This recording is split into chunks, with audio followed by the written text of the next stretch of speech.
6 जिले जो हैं बिहार के वो एक पार्टी से मुक्त हो गए हैं।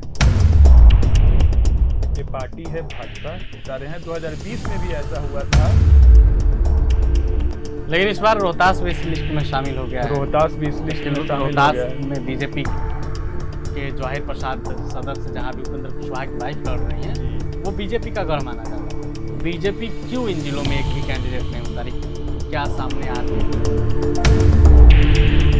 नमस्कार, प्रभात खबर में आपका स्वागत है। मैं हूं आपके साथ राजकमल। बिहार में इन दिनों राजनीतिक तापमान हाई है। चुनाव की चर्चा हर तरफ हो रही है, लेकिन आज हम चुनावी चर्चा से हटकर एक पार्टी की बात करेंगे जिसने चुनाव से पहले ही बिहार के 6 जिलों से अपने आप को मुक्त कर लिया है। ये हम क्यों बोल रहे हैं, ये हमारे सहयोगी अभिनंदन बताएंगे। अभिनंदन, कह सकते हैं ना कि 6 जिले जो हैं बिहार के वो एक पार्टी से मुक्त हो गए हैं। जी, पार्टी कौन है? ये पार्टी है भाजपा। भाजपा है जी। बिहार के 6 जिले ऐसे हैं जहां पे बीजेपी ने अपना एक भी उम्मीदवार नहीं उतारा है। जब मतदाता जो वोटर हैं वो वोट देने जाएंगे तो उनको ईवीएम में कमल का चुनाव चिन्ह दिखाई नहीं देगा। अच्छा, जी, डर है क्या? नहीं, ये डर नहीं है। चूंकि ये गठबंधन में है, एनडीए गठबंधन है, वो अपने जो भी सहयोगी दल हैं उनको वहां चुनाव लड़ने का मौका दिया है। जी। कहीं जेडीयू चुनाव लड़ रही है तो कहीं उनके सहयोगी दल आरएलएम हो गए, चिराग पासवान की पार्टी हो गई, एलजेपी हम हो गई, तो उनको मौका दिया गया है। वहां पे बीजेपी खुद चुनाव नहीं लड़ रही है। तो ये 6 जिले ऐसे हैं जो वोटिंग से पहले ही, चुनाव से पहले ही वो बीजेपी मुक्त हो गए हैं। कौन कौन जिला है? ये जो 6 जिले हैं इनके बारे में बताना चाहता हूँ। ये 6 जिलों के नाम हैं मधेपुरा, खगड़िया, शेखपुरा, शिवहर, जहानाबाद और रोहतास। अच्छा। रोहतास में भी वहां पे बीजेपी किसी भी सीट पे चुनाव नहीं लड़ रही है। वहां आरएलएम प्रमुख उपेंद्र कुशवाहा की पत्नी भी सासाराम से कैंडिडेट बनी है, स्नेहलता, उनको चुनाव लड़ने का मौका दिया गया है। तो ये 6 जिले ऐसे हैं जहां पे बीजेपी चुनाव नहीं लड़ रही है। और 5 जिले कहें या कुछ जिले ऐसे हैं जहां पे सिर्फ एक एक उम्मीदवार उतारा गया है। बीजेपी ने एक एक उम्मीदवार उतारा है। इन 5 जिलों में हम नाम बताना चाहते हैं। सहरसा हो गया, लखीसराय हो गया, नालंदा हो गया, बक्सर हो गया और जमुई। ये ऐसे जिले हैं जहां पे मात्र एक एक कैंडिडेट जैसे जमुई से श्रेयसी सिंह हो गई, हाँ, बक्सर से आनंद मिश्रा हो गए जी, लखीसराय से आपके डिप्टी सीएम हाँ, विजय सिन्हा हो गए जी। तो ये 5 जिले ऐसे हैं जहां पे सिर्फ एक एक कैंडिडेट हैं।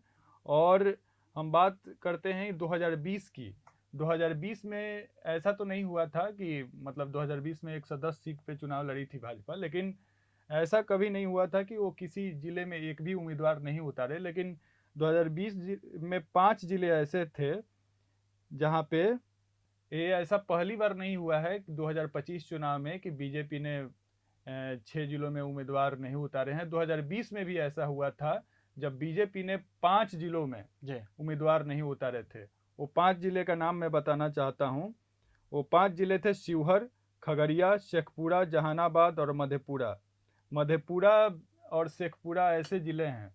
मधेपुरा में अब की 2025 चुनाव हो रहा है, इसमें भी एक भी कैंडिडेट नहीं है।